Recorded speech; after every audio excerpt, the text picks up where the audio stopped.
vous allez? J'espère que vous allez bien. Nous allons très bien par la grâce de Dieu. Nous allons battre la biso. Alors, merci d'avoir abonné à la biso. Nous allons prendre la bino. Vous pouvez s'abonner. Il y a pour s'abonner à la Cuisine TV et ça gratuit au foot et l'autre. Les lotos, ça là, recette vraiment spéciale. Toujours ça la bilo pour y a 4 yangombe. Donc, maboumou, foie, bambanga, rognon, cœur. Yangombe biloko wana surtout tozosala yango mokolo ya lelo yango wana ezala connecté zwa bic na kaye na yo mpo okoma toke sikoyo na présente bino babiloko oyo tokosala mokolo ya lelo. Voilà biloko na biso yango oyo ya kati ya ngombe a toza na mabumu oyo eza barognon oyo eza cœur donc motema ya ngombe. Voilà a toza na mbanga oyebi mbanga bino nyonso mbanga ya ngombe donc tozokende kotokisa yango mbanga totokisa yango na mabumu esika moko. Voilà po eza ezaka mwa makasi. Voilà rognon na biso na cœur totokisa yango mpe esika moko. Voilà biloko tosala lelo yango oyo baingrédient na biso mpe to mpe baépice na biso na ezali tolakisa yango fur et à mesure nde nini tosala. Voilà. Ainsi qu'on a ça cœur na barognon. Voilà. On tout ça ensemble et si comme quoi. Là c'est ici cœur na barognon. Voilà. Voilà. Alors tout ça ici mabumu na mbanga. Tout ça ici comme on peut la moi makasi. Ah on dit na bino tout ça na barognon na cœur. Tout ça à part si ma to sangisa ngoto to ça la sauce. Voilà ce qu'on a zo kendo kata moi matungulu mo biloko miki on a bakisa likolo na relaxa tia poivre blanc na ti poivre blanc awa na mabumu na mbanga na ti pe poivre blanc kuna na cœur na barognon awa sikoyo na zo kendo tia muscade. Voilà na ti pe mo muscade awa na ti pe muscade kuna na barognon na biso. Alors, nous avons une escroc au chape, tangaouis, c'est juste pour nous autokisa, pour nous autokisa. Na tiens moi tangaouis, na tiens pe tangaouis à poussière, gingembre, y a poussière, na tiens pour na tiens pe awa. Voilà. Après, nous avons une escroc au chape, persil y a nini, y a poussière mais persil, parce qu'on dit ça. Voilà, na tiens awa, na tiens pe ndambo kuna. Alors, nous avons une escroc au chape, bouillon oyo eza bouillon ya Maroc na somme pas marocain ezaka bien makasi eza bouillon ya ngombe na préféré na tokisa ngo na bouillon oyo. Voilà so ke pas marocain au mona ngo. Voilà na jus na tie pe awa na tiango pe na mabumu na mbanga mabumu na mbanga na tie pe awa na barognon na biso na cœur. Voilà sikoyo nazokende sikoyo kotia sikoyo ba matungulu awa sikoyo nazokende otia poivron na biso po eza poivron ya vert natie ndambu na mabumu na mbanga natie pe kuna na barognon na cœur. Voilà natie pe poivron ndambu kuna awa pe natie matungulu ndambu awa na mabumu na mbanga. Voilà kuna pe na barognon na biso na cœur natie pe matungulu.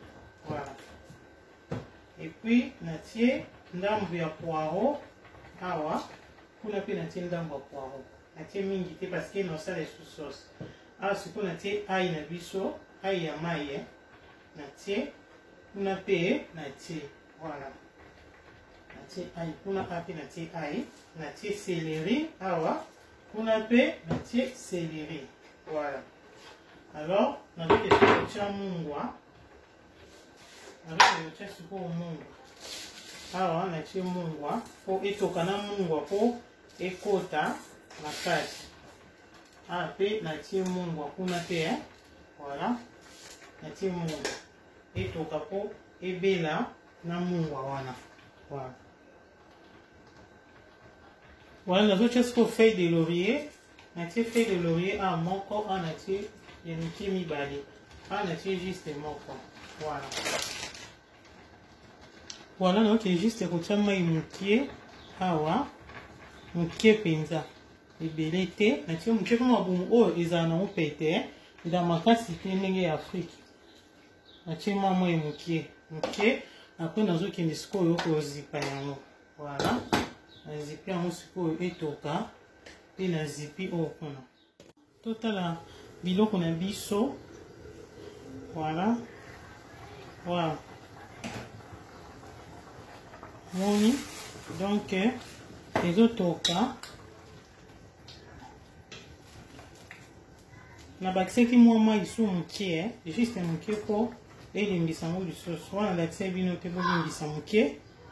Ntango namoni soki omoni yango mabumu na mbanga elembi nanu te me mai ekauki obakisi mwa mai mokie kaka mingi te. Voilà, nabakisi mwa mai mokie. Voilà, tokende mpo otala barogno na biso na cœur. Voilà, rogno na biso mpe na cœur yango oyo. Voilà, yango oyo. Ok, yango mpe totika yango supe mwa moke. Supu oyo ebimi na noir oyo tokotia yango te. Supu oyo tokobwaka yango, tokotia bouillon moko boye. Naza nango awa eza ya soso, bouillon ya supu eza nango naturel, eza bio. nakolakisa bino yango. Na espagnol eza caldo de pollo, na français eza bouillon de poulet. Voilà, eza sauce kosangisa yango esika moko. Yango na prépare nzungu, excusez moke, na prépare nzungu yango oyo tozokende sikoyo komélange yango esika moko. Voilà, tozokende sikoyo kobanda kotia no mabumu na mbanga. Voilà, totie mabumu na mbanga na nzungu moko. Voilà, après tozokende ozwa barogno na biso na cœur. Tozwa barogno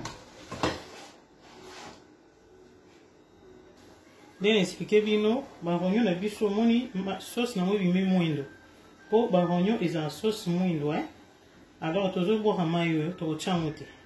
Voilà, so totia yango ebimisa sauce mwindo na nzungu. Nzungu eza na eloko te.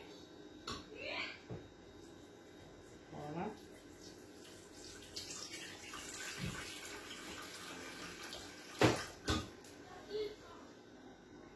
barogno na biso ngo na longoli mai nyonso. Bomoni eza ta na mai lisusu te. Sauce nango to mpe jus wana ebimisaki na longoli jus yango yango oyo. Jus yango oyo omoni mondi eza noir. Po soki otie sauce no ebimi noir, soki olinga sauce na noir otie. Comme wana alingi sauce ebima noir te na otia yango te. Voilà, après sikoyo tozokende sikoyo kotia barogno na biso mpe tokende otia yango awa. Voilà, tosangisa yango na nzungu ya mabumu na mbango. Voilà, awa eza biloko na préparé déjà. Awa tona matungulu, toza na ail na céleri na piment doux ya rouge na poivron na biso na poireau. Kuna toza na tomate na moulinex na olinga na kende sikoyo konika yango. Voilà, eza ba biloko na osalela sauce.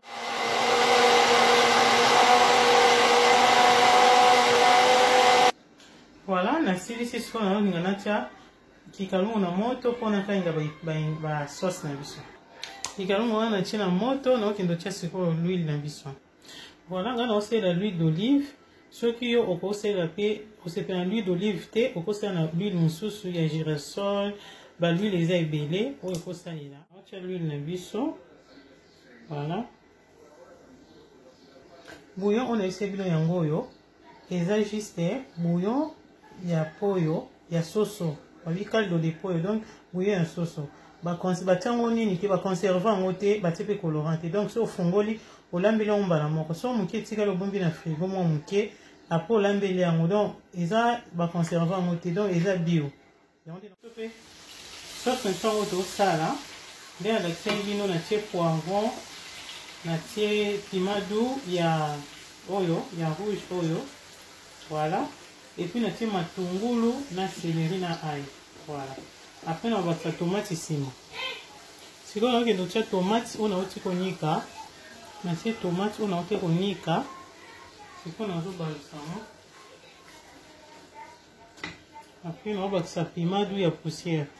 Voilà, nazo tia siko pimadu ya poussière. Pour que ça moins colorant. Pour eux, ils ont tomate en mbuma. Voilà. Voilà. Là, on a tangisa moi matanga citron na sauce na biso. Pour eux, ça moins moi ngayon et ça moins bien. Moi mukie car juste mukie. Na bilo on a aussi fait la tête en ngombe na ba ça fait moins citron mukie. Voilà, juste mukie. Voilà. Et ça là on bien sur ça du bon. Voilà, sauce na biso et belly.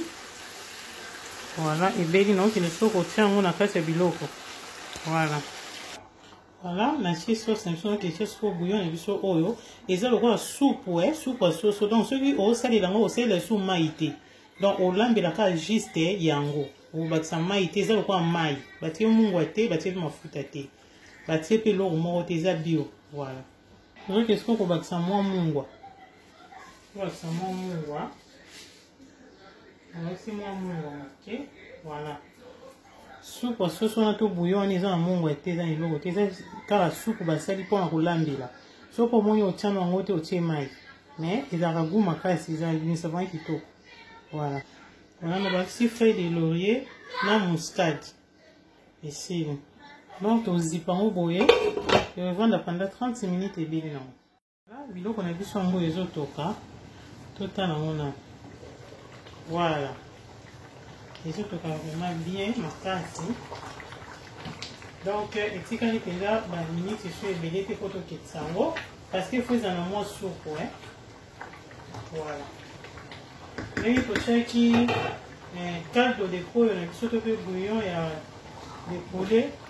Sur le ligne, il faut que si moi qui mange, sur le ligne, il faut que pour yango ils en ont mon côté ils en ont l'autre côté au coup bah ça me fait qui manger voilà pour ça le coup bah ça peut bouillon ou ya poussière voilà alors biloko na biso kati ngombe yango yo moni les autres ka penza bien donc si quand on quelques minutes après tu quittes ça et tu vas sur mon pied après quitter na voilà tout autres chef na biso na fait doux après tu quittes ça et tu kana fait doux après ni to yeba na quitte ça voilà biloko na biso et belly vraiment alors toujours qu'il est tout présentant la salle voilà biloko na biso yango yo et belly kitoko mingi wow sauce na biso totie tomate mbuma na pimadu ya poussière na pimadu ya mobeso so iba bengani pimadu ya mai ah voilà tout tiaki yango ba poireau ba matungulu tala di de bien la fin au monde donc ebimi kitoko makasi okole ona fufu makemba kwanga okole ngo pe na nini na manioko pe donc c'est ça ebimi vraiment kitoko makasi biloko ya kati ya ngombe voilà vraiment elengi gu yummy Et bien voilà, tout ici, recette de son poêlée, au moins il y a des kitoko. Yo au s'abonner, au s'abonner à Victoire Cuisine TV, sauf pour ça la recette au épanayo et les amalams mingi. Alors, merci na bino sobolanda qui est bandé de souka, nous avons pambola bino, amona bino, donc assez les bino bolam.